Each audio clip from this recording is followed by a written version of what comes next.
And we are live. Well, we're not live. Oh my goodness. I get to edit this. Already, 1 minute, not even a minute in, I get to edit something in my podcast. That is Oh, awesome. that An is excellent awesome. record. Excellent record. So I am here with Piper Perry. This is the Vanaheim Vibes podcast. Um, Piper, would you like to go ahead and introduce yourself? Because I could probably go on about how cool you are, but I'd rather know what you would rather be remembered for. Oh, that's very sweet. Okay. My name is Pepper Perry. I use she, they pronouns. Uh, I am a middle aged, disabled, white woman with silver hair and glasses. And I worked very hard to be inclusive in that whole description. Um, I probably missed some things, but we can catch on them up.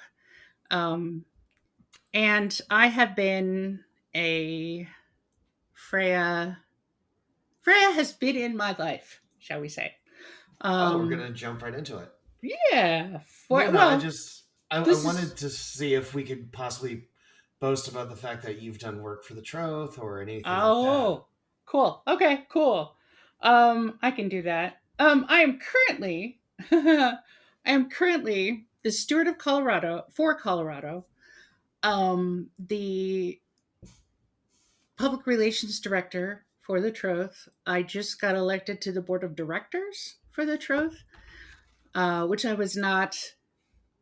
That was a surprise and a great honor, especially with some of the things going on in the world right now. And I also volunteer at my local Unitarian Universalist congregation. Um, I'm on the curriculum team for inclusivity and accessibility. I'm on the racial justice team, uh, especially since now the Unitarian Universalist Association has really come out to make anti-racism a platform for how they engage with the world. So I'm really proud of that particular thing that I do. Um, I also uh, try to keep up with what's happening today. There's because I am a middle-aged woman, it can be easy to uh, forget that the world has moved on. I also do a lot of independent trainings. I just did one this week about misinformation with the upcoming elections.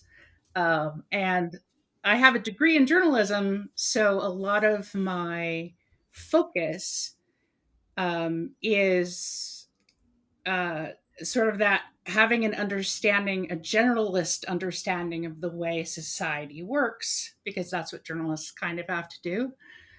And then you have, um, you could say in the language of science, I have been traumatized in a very specific way that makes me both hyper vigilant and hyper focused. So I see connections faster than other people in areas of interest. Right? Language of science, language of spirit. I do some magic about it. And um, I try to keep on top of a lot of social justice issues, especially when as a queer person, that is also very important to me. I've been homeless in the past, so I like causes and tend to donate to causes that advocate for people that are unhoused, especially in the summertime.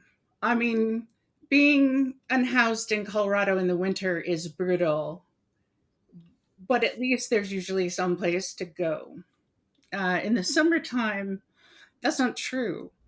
So and people die out here of the heat. Yeah, I Um, was gonna say with everything going on with climate change. yeah. So that is also a cause that is important to me because I've lived in my car, I've couch surfed, and I've been actually, live in a tent homeless with kids, which is not fun.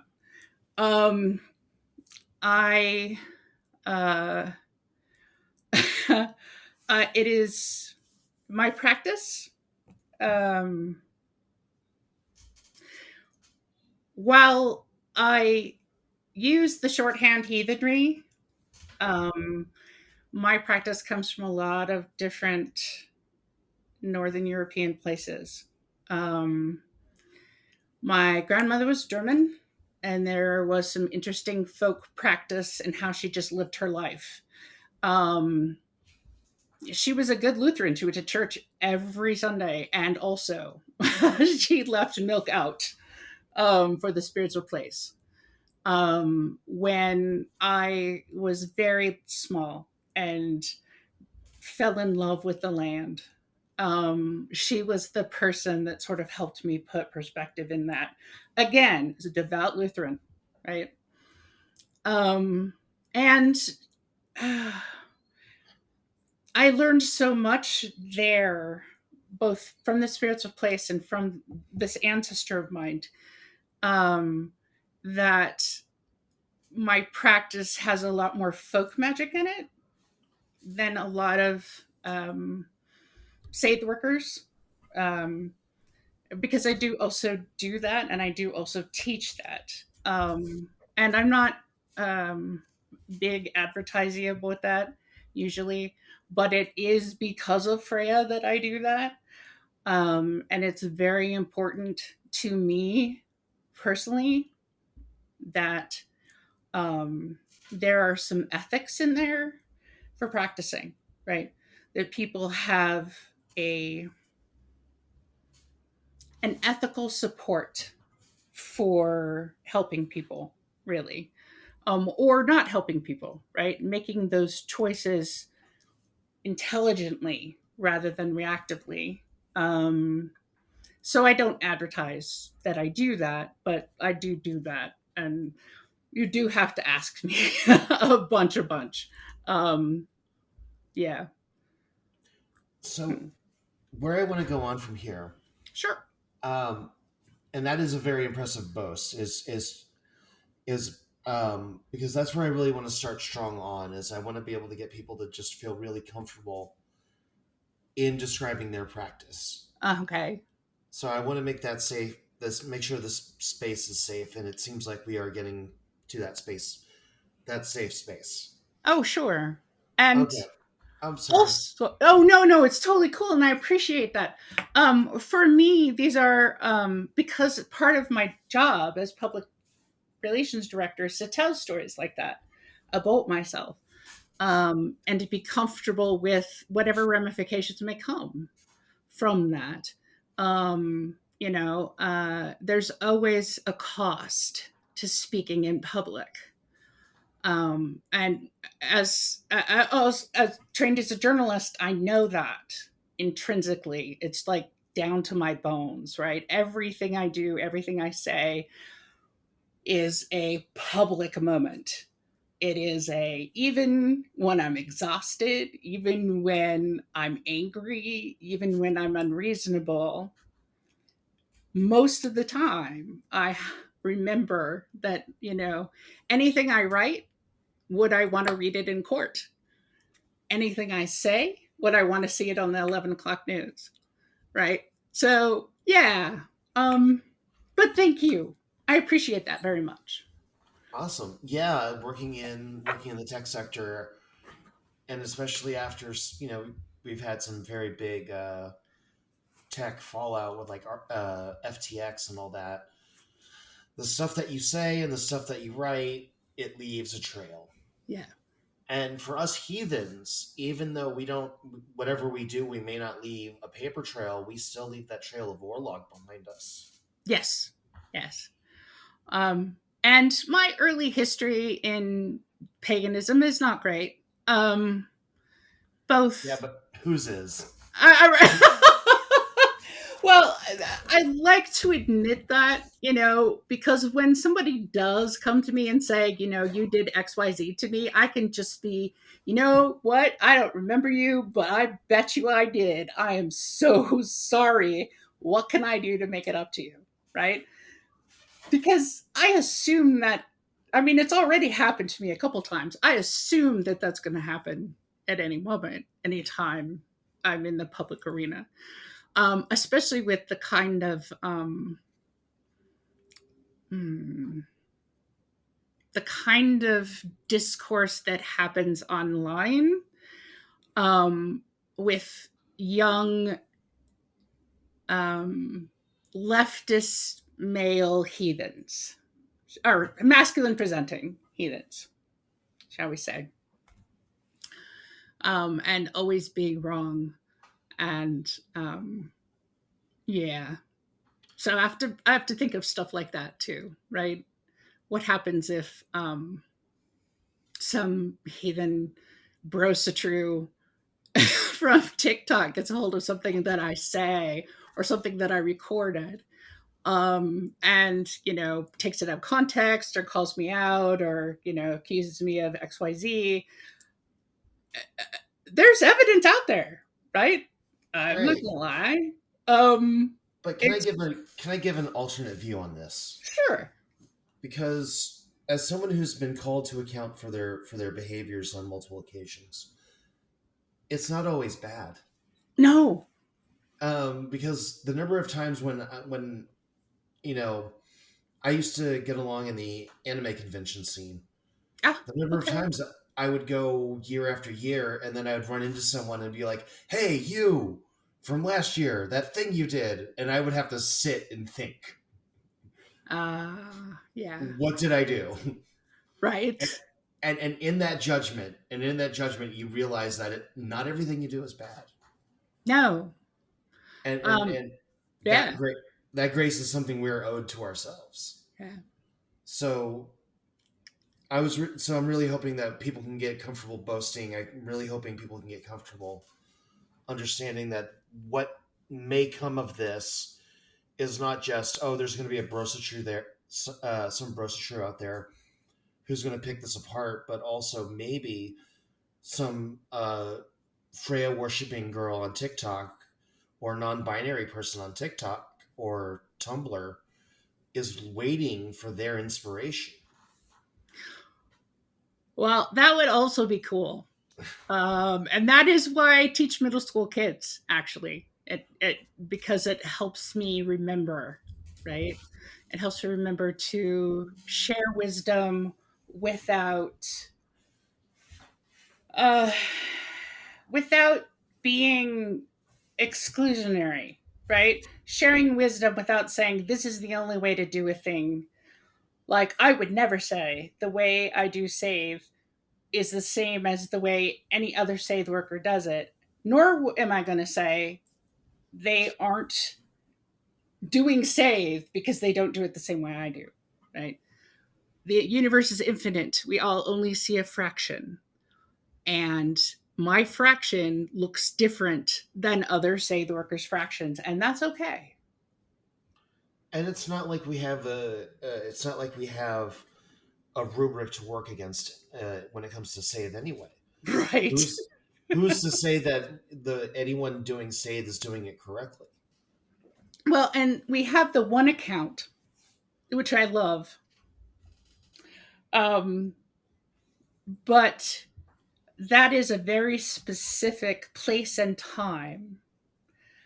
And I, unfortunately, well, probably fortunately, actually, because I really like central heating, I couldn't, I couldn't live in like, 10th century Iceland. Just no, not going to do it.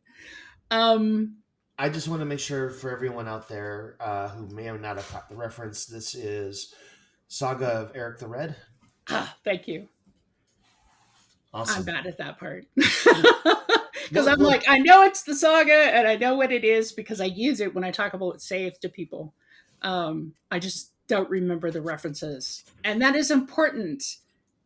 And also, it can be kind of a contentious problem in our community and how we address one another, That's um, true. to how we establish authority in a conversation. Where, I have to say that I've been practicing 35 years. And I know we've had people of color really be very uncomfortable with how we talk about in the truth, even when we're working really hard to be inclusive.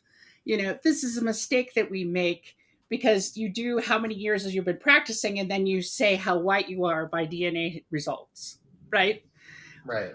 And that is not, I mean, and the thing is, I didn't realize it until people called it out, right? People said, no, hey, that's not cool. That's weird. Don't do that. That makes me feel really strange. Um, and it's just a heathen shorthand that means I'm establishing authority. So what I say is backed up by study, it's backed up by research, it's backed up by citations, right? Um, which is also very ableist. Um, to try and it's also very reminiscent of evangelical culture when they're talking about the Bible. And You throw inerrancy. down, you say a thing and then you throw down a verse, and the other guy says a thing and he throws down a verse, and a lot of heathens were evangelicals, so it's not even like we don't know where this could have come from, right? It's just it's something one that's and those one of the things I want to change, right? How we talk to each other. Because here's the thing, I've been practicing for 35 years, and new people teach me new things every day. Um, People that have met Freya like 3 months ago, or 2 weeks ago, or last year, and they're in that, I call it relationship and phases, stages and phases.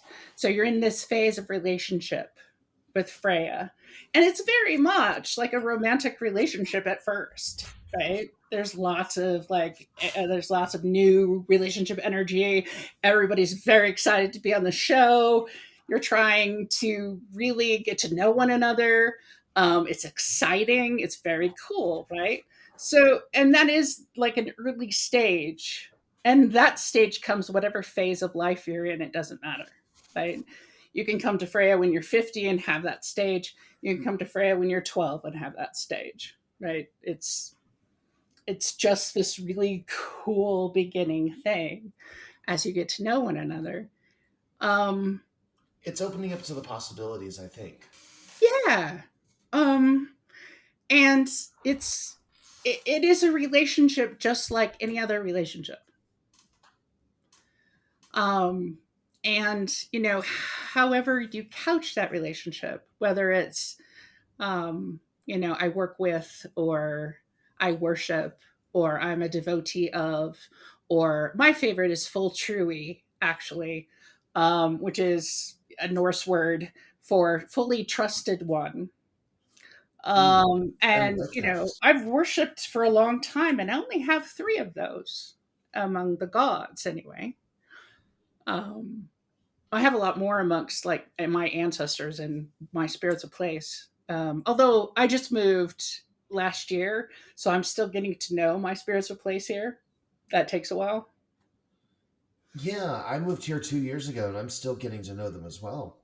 Yeah, and the thing is, you had said that you were from the desert, and you moved to like one of the greenest states in the United States, and I thought that must have been such a change for you to go from desert to this just lush, temperate beauty that is, that part of the country. I mean, wow. Can I Uh, open up about something about myself? yeah. Perfect. So when I do ritual with my Gothi, and I totally talked to him beforehand. He's going to be on the show. Oh, cool. Rob Shriver, who's an awesome guy, by the way. Um, I mentioned. Uh, I'm sorry. I'm gonna have to edit this. What were we talking about? That's okay. Uh, Talking about going from different environments oh, oh, that are so oh. different from one another. So when I do ritual with my Gothi, the thing that cannot fathom is pouring out water into the ground. I'm like, oh my goodness, do you not know that there's a trap? And then I realize there's trees Right. and grass and life, and it's normal. And I'm like, oh right. And I'm still recalibrating for that reality. Oh yeah. Oh yeah. Because it really changes how you approach what lives around you. Yeah. And what it needs, right? Um, I think that one of the things that UPG, I'm gonna label this UPG right now before, anyone I goes should at edit it. anyone. I should edit in an air horn just so that way we can have a UPG warning. Right. Honk. Go Um, ahead. yeah.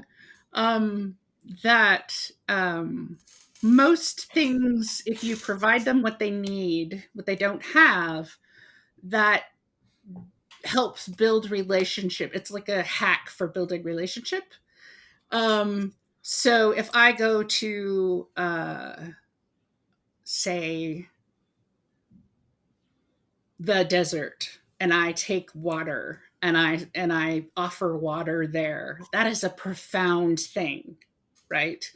That is a very beautiful, loving, great thing. And if I go to temperate, lush place, um, I'm going to offer something else. I'm going to offer something, um, and I try not to leave offerings or make offerings that are permanent unless they're rocks, right, from that place.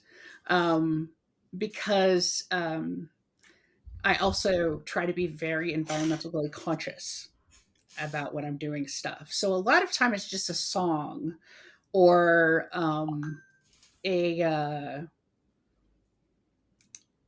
poem, a heartfelt thank you, and sometimes that's all there is, right? That's all you have, but it still builds relationship. Oh, so I was thinking because it sounds like the main point is building that gratitude. Hmm. So whether it is bringing some, like if you go into the desert, you bring some water. You go out into a lush environment. What the lush environment might need is, maybe Yeah. some food for the local wildlife, and you bring it, and it contributes, and it builds, and builds, and it builds, knowing that you get something out of it, they get something out of it, and together there's something more than just the sum of its parts. Yep. Um, Birdseed is actually something I bring as a safe sort of all around safe offering. Um, and uh, just because you can, it's pretty much birds are everywhere. It's relatively utilitarian. But if I'm going to be someplace for any length of time, I try to research something that it doesn't have. Um, Whether it's going to pick up some trash or because offering energy for me as a disabled person is relatively significant. Um, yeah, so there are lots of ways that you can get around um, offering mead for everything. Although we use mead for the gods all the time. Um, If you have it, go for it. That's what I yeah, say. yeah, Actually, I was thinking about something I believe you said on TikTok concerning just getting in touch with the water of the location. yeah, yeah. Like, Um, Go because ahead. you don't really have to like give up your energy to vibe and really exchange with the water that you're dealing with. Yeah.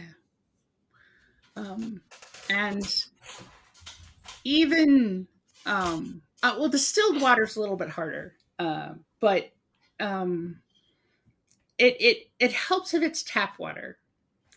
And the problem with that, of course, is there are several places in the United States, not just Detroit, but Detroit is probably the most egregious example of where water isn't safe to drink. Right, the water that comes out of your tap is not safe. Um, and so that is more of a, let it run over your hands, right? That's not something you necessarily want to drink, but you can at least get the sort of feel smell of it, that helps you connect with where you are. Um, and again, as a person that is very like passionate about the environment, it annoys me greatly, right? When um, people are sort of blasé about um, water people can't drink, right? Um, or water rights. Again, because I live in the high desert. Um, And again, water right there is, with you. yeah, water is incredibly important here. And how we take care of it, how we allot it to other people, has been wrong from the beginning. There's been a series in both High Country News and the Colorado Sun about the original negotiations about water rights in the 1932, I think. Um, and they talk about how that was inflated and how the indigenous people didn't get a say in what was happening, nor did um, a, a lot of hunting and fishing people. It was mostly agricultural that got a say, so they have all these really out of proportion rights. And indigenous people, of course, are some of the worst water places in the United States and have been since I was a kid, right in the 1970s. Um, that's when I learned about it anyway, it was in the 1970s. So, yeah, water is literally life. Um, and it is the best and easiest way to understand a place. So yeah, because I found um, because I was going to mention the various indigenous uh, nations that are currently dealing with what was it, the deep, not Deepwater Horizon, the big pipeline that's currently going through. Yeah, yeah. Um, we actually, I was in ADF at the time, but we sent someone to Standing Rock, um, to sort of, help with the protests. There was a couple other people that were part of the Grove that went to Standing Rock, um, and it was a very profound experience for them. And they actually opened them up for more environmental work, which was fantastic. And of course, there are several other pipelines that are running through both the United States and Canada that are running right over, like, the trolley problem, over the indigenous people that actually have to live there and eat from that water and drink that water. Yeah. So on that cheery note, I want to go ahead and I want to see if we can go ahead and bring it over to Freya. Mhm. So you've been working with the Norse gods for 35 years. How long have you been working with Freya? She was my first, actually. Oh, excellent. Yeah. Um, I had I had moved from Montana to Denver, and that was a culture shock, very much. I had grown up in a evangelical fundamentalist family, so the opening up of faith was also very important. Um, evangelical Evangelicalism has an element of Calvinism, where that's sort of predetermined whether or not you're going to go to heaven.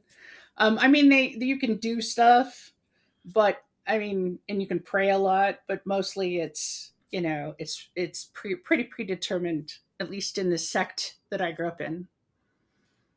So one of the most I met this guy gaming, oddly enough, Dungeons and Dragons. Woohoo! See, it was a gateway drug all Oh the wow. time.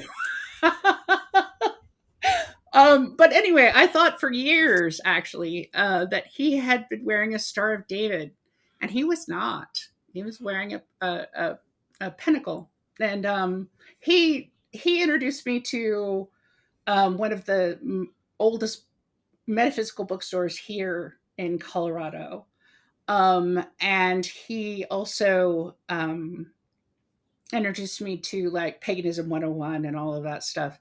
Um, and of course, once my family found out, they lost their minds. Um, they were very dramatic. I guess dramatic is the best word. They were, I was accused of a lot of horrifying things, sacrificing babies, um, all sorts of other things. And I, I was so angry and I was so hurt. And I was house sitting for someone and I was walking home. I was walking back to this house after this horrifying meeting with my family. And I thought, well, okay, fine. I'll be evil. I'll just be evil. Evil sounds better anyway. I can get what I want, whatever I want, and I'll just do it. Fuck all y'all. Right. And then, beautiful woman, um, long hair, like that reddish, rosy gold hair. Um, beautiful, um, big, angry face. Um, and she had a spear and she reached down and she said, "Nope, you can't do that. You're mine." And she disappeared. And I was like, wow, I just had a hallucination. But I didn't want to be evil anymore. So I went back to the house that I was house sitting for, and I went into their living room and realized the picture that they had, which is very close to the tapestry you have, they had it over their couch. And it had this, and I'm like, hey, I just saw you. Wait a minute. I didn't notice you before. What the hell? And it, on the bottom, it says Freya, right? Ooh. The Norse goddess Freya. And I was like, okay, I guess.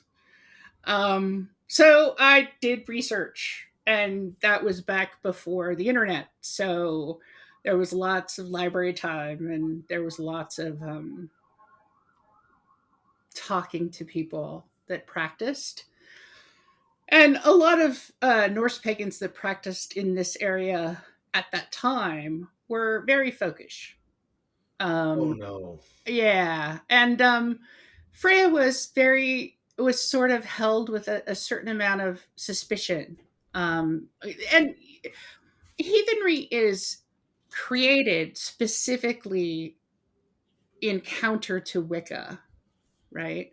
So you have a bunch of sort of angry dudes. So misogyny is baked in. And then when you start talking about magic on top of it, right? It's even worse, right? They get even more angry about it. Um so I learned very quickly not to have a lot of those conversations. Um and then uh books. I found some books. And of course, those books now are bad books. Oh no! I'm guessing this was a little before Patty LaFave's. Oh, so many years before Patty. Um, it was, and the thing is, it wasn't like even Freya had her own book at that point. It was just she was listed because she was so she's one of the two deities that people came to heathenry through during that period, right? Freya or Odin. Those were the two biggies, right? Occasionally you get a Thor's person, but not nearly as often, right? Um, and yeah, they were not great. Um, and also in building relationship with her over time, because we had a sitting time where we sat together. Um, and I had a very traumatic growing up. I had sort of, I the rest of my life wasn't great either, because of poverty. Um, and yet she sat with me consistently, helping me understand that, first of all, I was worth anything, right? And that there were things that I could do that were actually I wasn't horrible at. I did not need to be a ditch digger, which was my mother's prediction for my life, that I would just be a dick. Everybody needs did to everybody needs a ditch digger, was my mother's thing. Um. Anyway, so we we sort of sat in communion for years, before I ever got interested in save, right? Um, and then um, I started building a relationship with Odin. Um, I got pregnant with my now adult, and I started building a relationship with Frigg. And then when my adults other parent passed over, that's when I started building relationship with Hell. Um, and they all have facets of things that I need, right? Going back to, what does this person need? What does this place need? What does this situation need to heal it, right? And so a lot of my save focus is also a healing sense. Um, So the and idea is, what kind of divine power would heal in this moment? yes, yes. Um, and that is not how I think the first Save book I ever read knocked me on my butt, because I'm like, that's not, I don't do that at all. That's not what I do. What the hell? Um, and then, I started, and I have almost every Save book that's ever been written, by the way, um, because the experience is so diverse, right? Everyone who takes that step into the esoteric, that takes that step into the world next to our world, um, is doing a very brave thing for hopefully Hopefully, positive reasons. I was going to say, hopefully the right reasons. Yeah. And and there are some people that I've met, that you know have a much different philosophy about the sort of ethics around save. And that's cool. Again, I'm not going to say anyone is doing anything wrong. The world needs that too. Um, and also, that is not my approach. So,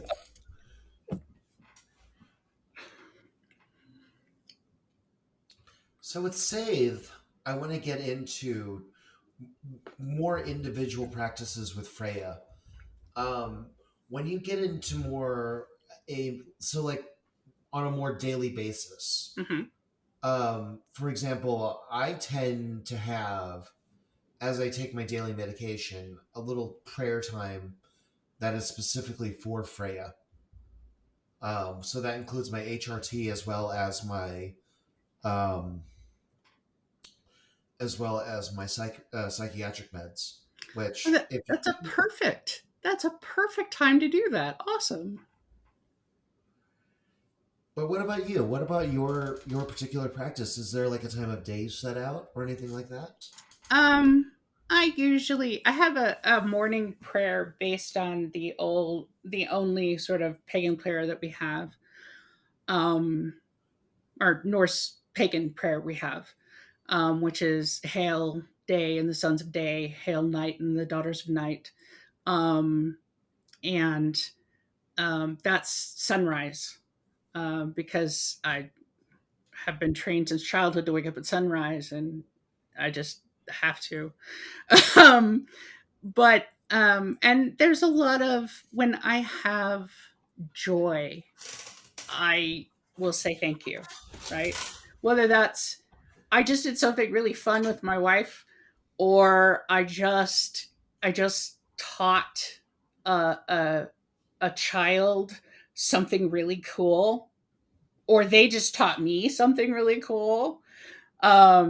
Again, I love teaching sixth graders. They're so interesting and cool and funny. Anyway, um, and she's sort of woven into my entire day. Um, I thank her for my wife a lot, um, especially times like yesterday. My wife had got a flat on the freeway on the way to a job, and I mean, my wife is a very good driver. If you play GURPS, my wife has put a lot of points in driving. Um, and also in the middle of the freeway in the afternoon, rush hour, the account frightened me. Okay. Yeah. So I thanked Freya with a song. Um, and it's just thank you for my wife not dying, basically. And of course, I do improv with that. So, and I only remember about half of it when it happens because it's like a semi ecstatic state. So, yeah, a lot of my prayers I've gotten older has become that. This sort of between ecstasy, like mysticism, ecstasy, and like one foot in the real world. So I don't remember those songs, but they're long. They're like 15, 20 minutes long. Um, and but again, those offerings are what I have, um, what she needs, what we've established the relationship works for her. And I'm always really when I also grew up poor, to be clear. So most of my offerings, most of my life have been words or emotions or tears, actually, depending on the situation. So I'm always concerned where people say like, yeah, Freya will only take gold or, um, you know, Oh, expensive this. incense or whatever. And I'm like, oh, no, no, no, no, my dudes. I was gonna say this is where I get to drop a proof text. Yeah. Way Yeah. of Hinla, we don't get any description of Freya caring about how much coin this guy dropped. What we got Exactly. about what we got about Otar was how dedicated this guy was, Hmm. and that's what Freya was looking for, Yep. and that's what I believe Freya is looking for in all of us. Yes. And this is again UPG. Um, I really think. the revival of heathenry in the 70s had a lot to do with, instead of Odin and Freya picking from the dead, as is written about in Helmskringa, um, Freya gets the first choice of the dead. I think they're picking the living now. Do you think so? Yeah, I do, actually. I think they're picking the living now. Um, and, at the beginning of heathenry, sort of, in the 70s, these were the two deities that brought people. And Freya brought women in, and Odin brought men in. And then you'd have the occasional Thorsman or something that would actually do the work. I saw a lot of those kindreds. Um, but and then you start to have other deities that sort of float through, like tearsmen are incredibly common now. They used to be super rare, at least in my experience, right? And now I know a bunch of them, and I was like, wow, that's and the thing is, I have great reverence for Tyr. I also have a bit of a pirate soul, so I'm always a little bit leery of justice. Not, I mean, like, state justice, not equity and justice. In fact, I'm wearing a T-shirt today that says, "Never forget that justice is what love looks like in public." Oh, that's. I'm writing that down. I got to journal that. Yep, and that is from Dr. Cornel West, um, who is a black philosopher, brilliant man, um, and also very interested in equity and justice. And Freya,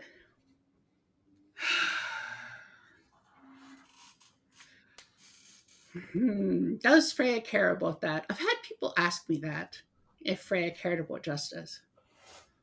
Here's the. Um, Do you want my take yes, on that? yes. Do you think I Freya think cares about justice? I think Freya cares very much about social justice, not about justice, but I Right. think she cares about the way things are in a given society in a given space. Yes, I think so too. Because love is not soft. Love is supportive.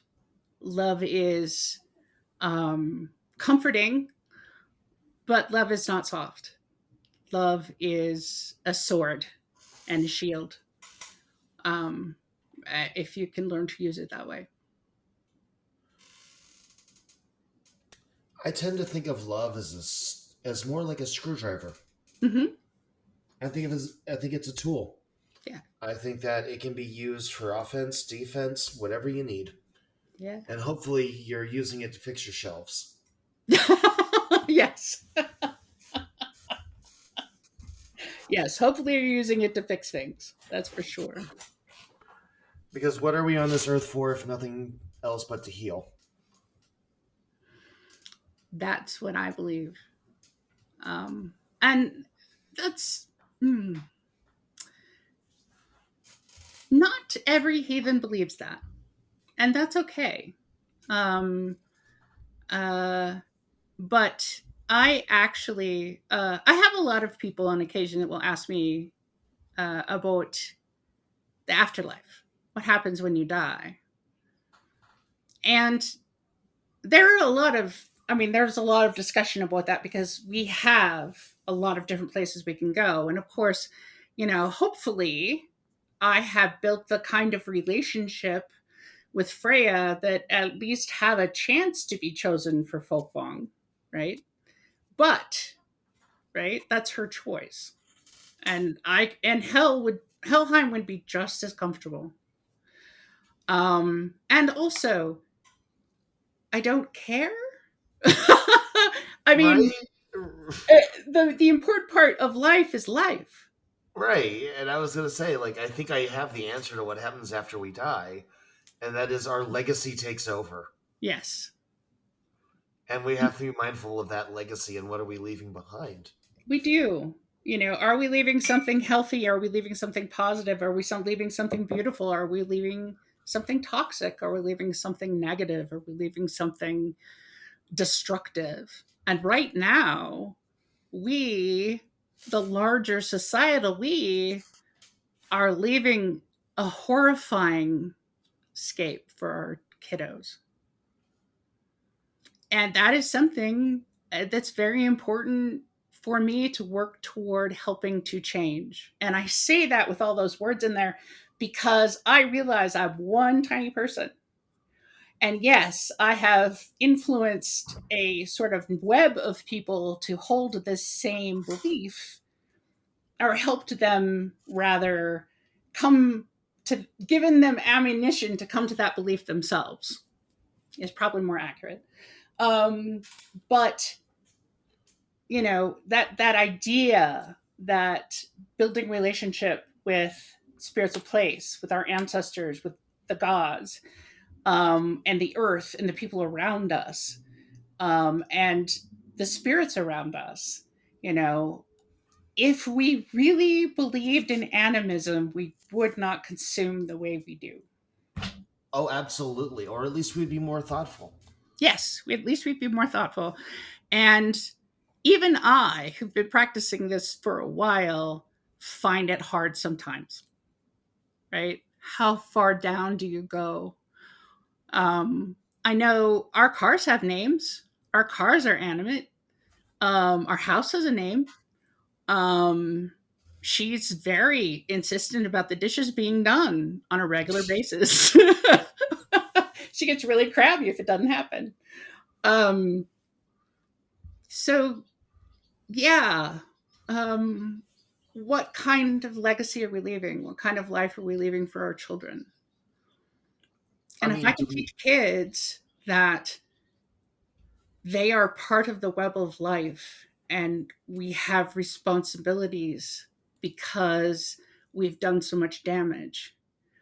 And yes, they can't fix it overnight. None of us can, but we have to keep trying. We have to keep working at it. Um, There's a Jewish saying that is something like, "You are not,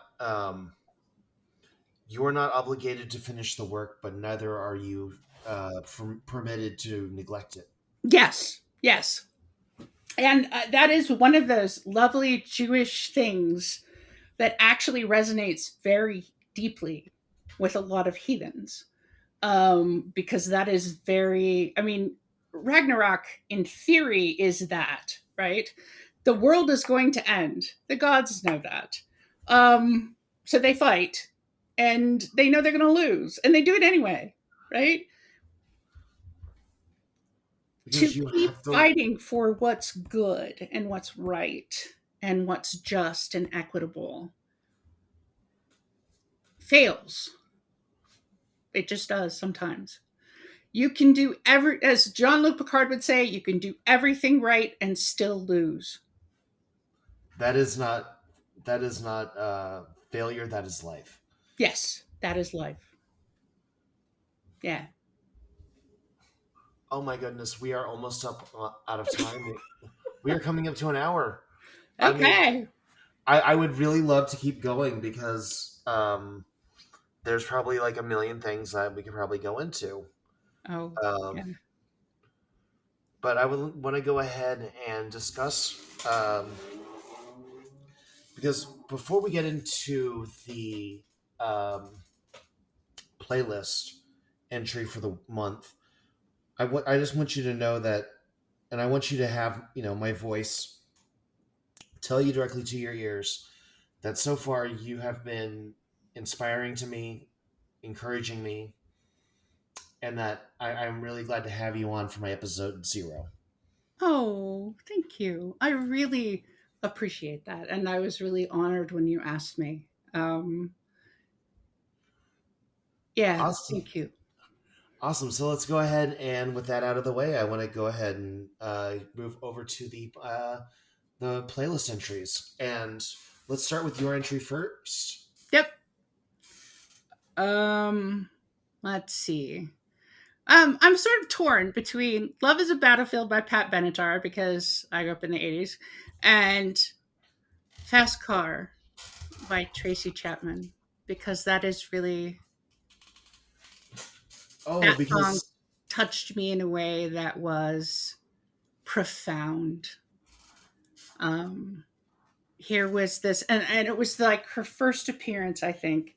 She was on Saturday Night Live and just little tiny girl on a stool with a guitar and she sings the most poignant sad about just building a life together, just being like ordinary love, right? The ordinary love you feel for your parents and for your girlfriend and for, potential children, this very Other. what's yeah, what seems like a very small life to middle class people. But as a poor person, that was like, oh my God, what a beautiful dream. you know, we can move out of the shelter. We can, Have yeah, civility. yeah. I'm actually down with that. Because, like I said, the first place my mind went with was Other. Hmm. Was Yeah. that was those, sometimes you have too many feelings and you have to, do what you have to do. Yeah. Um, so that is your final choice, That Fast is my Car. final choice. Excellent, excellent, excellent. I want to go ahead and just discuss mine real quick, Cool. and it is this is not specific to Freya. Okay. This is how I feel Freya feels about all of us. Oh, cool. This is about the community that we're going to be building. Uh huh. I picked The Goonies Are Good Enough. Oh, that's perfect. Oh my gosh. Oh, yeah. So we're going to be opening with some pretty strong feminine power, and I love it. Oh, fantastic. All right, do you have any parting thoughts? Um, it's okay as you get older for your relationship with Freya to get less passionate. Because there is this beautiful thing that happens that she becomes like your old gossipy friend, two little old ladies sitting on the back porch, knitting and talking shit about the neighbors, right? so, um, again, that relationship changes through time and stages and phases, and yeah, it's a rich relationship. And that's one I'm looking forward to growing into with her. Yay! Awesome. Thank you so much, Piper. And this has been Vanaheim Vibes pilot episode. You're Have a very good night, welcome. everyone. Good night, everyone.